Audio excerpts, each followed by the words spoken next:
जब भी मैं बाबा जी और हजूर जी की शिक्षाओं के बारे में सोचती हूँ, तो मन अपने आप एक प्रश्न पूछ बैठता है कि आखिर इन दोनों महान आत्माओं की शिक्षाओं में ऐसी क्या समानता है, जो अलग अलग समय में, अलग अलग परिस्थितियों में होते हुए भी साधक के हृदय को एक ही दिशा में ले जाती है।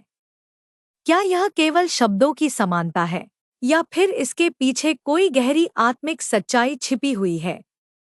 और जैसे जैसे इस प्रश्न पर मनन करती हूँ, वैसे वैसे भीतर से एक ही उत्तर उभर कर सामने आता है कि बाबा जी और हजूर जी की शिक्षाओं की आत्मिक समानता बाहरी दिखावे में नहीं, बल्कि उस भीतरी अनुभव में है जो साधक को स्वयं से, अपनी आत्मा से और परम सत्य से जोड़ देता है। बाबा जी हों या हजूर जी, दोनों की वाणी सुनते ही ऐसा लगता है जैसे कोई माँ अपने बच्चे से बहुत सरल, बहुत प्रेम पूर्वक बात कर रही हो। न कोई डर, न कोई दबाव, न कोई दिखावा। दोनों ही यह समझाते हैं कि आत्मिक मार्ग कोई कठिन परीक्षा नहीं है, बल्कि यह तो अपने भीतर लौटने की सहज प्रक्रिया है। बाबा जी कहते हैं कि इंसान बाहर बहुत कुछ खोज रहा है, जबकि हजूर जी भी यही समझाते हैं कि जिस शांति को तुम संसार में ढूंढ रहे हो, वह पहले से तुम्हारे भीतर मौजूद है। यहाँ आत्मिक समानता साफ दिखाई देती है, क्योंकि दोनों ही गुरु हमें बाहर से हटाकर भीतर की ओर मोड़ते हैं। दोनों की शिक्षाओं में एक गहरी समानता यह भी है कि वे धर्म, जाति, वर्ग या किसी बाहरी पहचान की दीवार नहीं खड़ी करते। बाबा जी बार बार कहते हैं कि आत्मा न हिंदू है, न मुसलमान, न सिख, न ईसाई, और हजूर जी भी यही बात इतने सहज शब्दों में समझाते हैं कि आत्मा तो केवल आत्मा है, जो परमात्मा की अंश है। जब आत्मा की पहचान ही परमात्मा से जुड़ी है, तो फिर बाहरी भेदभाव का कोई अर्थ नहीं रह जाता। यह विचार साधक के मन से अहंकार और श्रेष्ठता की भावना को धीरे धीरे समाप्त कर देता है। मैं जब बाबा जी की बातें सुनती हूँ, तो महसूस करती हूँ कि वे हमें जीवन से भागने के लिए नहीं कहते, बल्कि जीवन को सही दृष्टि से जीना सिखाते हैं। और यही बात हजूर जी की शिक्षाओं में भी दिखाई देती है। दोनों ही यह स्पष्ट करते हैं कि आत्मिक मार्ग गृहस्थ जीवन के विरुद्ध नहीं है। घर परिवार, कामकाज, जिम्मेदारियां सब निभाते हुए भी आत्मिक उन्नति संभव है।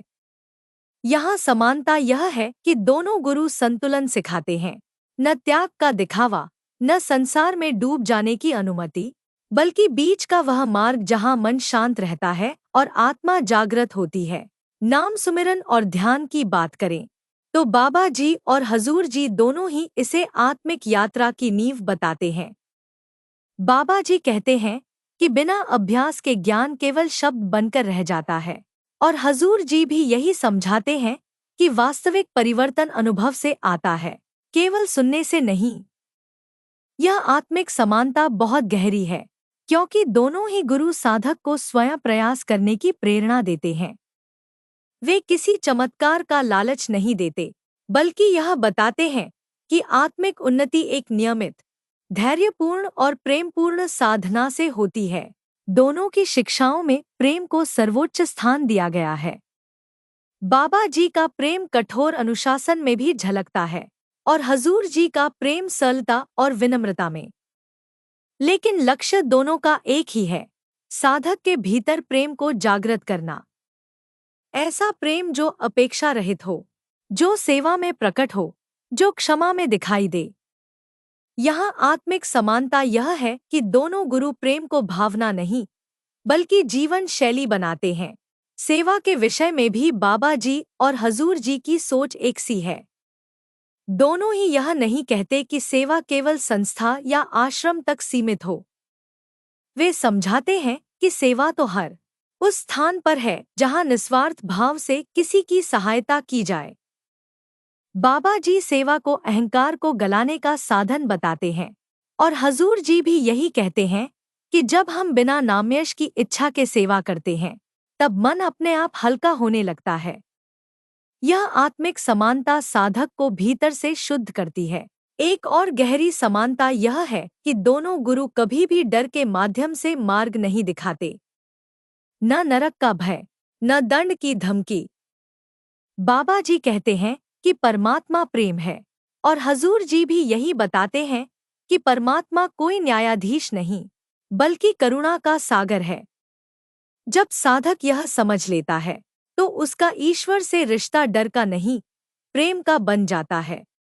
मन की बात करें तो बाबा जी और हजूर जी दोनों ही मन को सबसे बड़ी चुनौती मानते हैं, लेकिन वे मन को शत्रु नहीं बताते।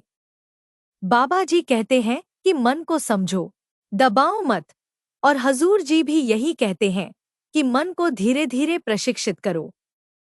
यहाँ आत्मिक समानता यह है कि दोनों गुरु मन के साथ संघर्ष नहीं, बल्कि मैत्री का मार्ग दिखाते हैं। दोनों की शिक्षाओं में समय की महत्ता भी समान रूप से दिखाई देती है। बाबा जी समझाते हैं कि जीवन अनमोल है, इसे व्यर्थ न गवाओ, और हजूर जी भी यही कहते हैं कि हर क्षण का सही उपयोग आत्मिक उन्नति के लिए करो। यह समानता साधक को जागरूक बनाती है, उसे आलस्य और टालने की आदत से बाहर निकालती है। जब हम बाबा जी और हजूर जी की वाणी को गहराई से सुनते हैं, तो यह भी स्पष्ट होता है कि दोनों ही स्वयं को कभी केंद्र में नहीं रखते। वे ध्यान को गुरु से हटाकर गुरु के बताए मार्ग पर केंद्रित करते हैं। बाबा जी कहते हैं कि गुरु रास्ता दिखाता है, चलना तुम्हें है, और हजूर जी भी यही बात बार बार दोहराते हैं। यह आत्मिक समानता साधक को निर्भरता से मुक्त करती है और आत्मबल को मजबूत करती है। उनकी शिक्षाओं में सादगी एक और समान तत्व है। न जटिल दर्शन, न कठिन शब्द। बाबा जी हो या हजूर जी, दोनों ही सरल उदाहरणों से गहरी बात समझा देते हैं। यह सादगी साधक के मन को छू जाती है और उसे आत्मिक मार्ग से जोड़ देती है। और सबसे महत्वपूर्ण समानता यह है कि दोनों गुरु आत्मिक अनुभव को सर्वोपरि मानते हैं। वे कहते हैं कि जब तक भीतर परिवर्तन नहीं होगा, तब तक बाहरी बदलाव स्थायी नहीं होगा। बाबा जी भी यही कहते हैं, और हजूर जी भी यही समझाते हैं कि आत्मा का जागरण ही जीवन का वास्तविक उद्देश्य है। तो जब हम यह पूछते हैं कि बाबा जी और हजूर जी की शिक्षाओं में आत्मिक समानता क्या है, तो उत्तर बहुत स्पष्ट है। समानता उनके शब्दों में नहीं, बल्कि उस दिशा में है जिस ओर वे हमें ले जाते हैं। दोनों ही हमें प्रेम, शांति, सेवा, सुमिरन और आत्मजागृति की ओर ले जाते हैं।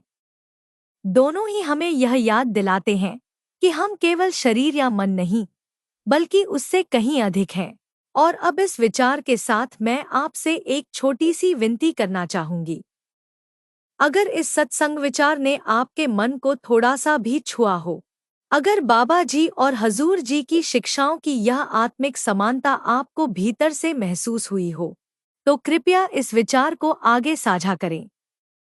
इसे लाइक करें, अपने विचार कमेंट में लिखें, ताकि यह आत्मिक संवाद आगे भी चलता रहे और हम सब मिलकर प्रेम और शांति के इस मार्ग पर एक दूसरे का हाथ थाम सकें। राधा स्वामी।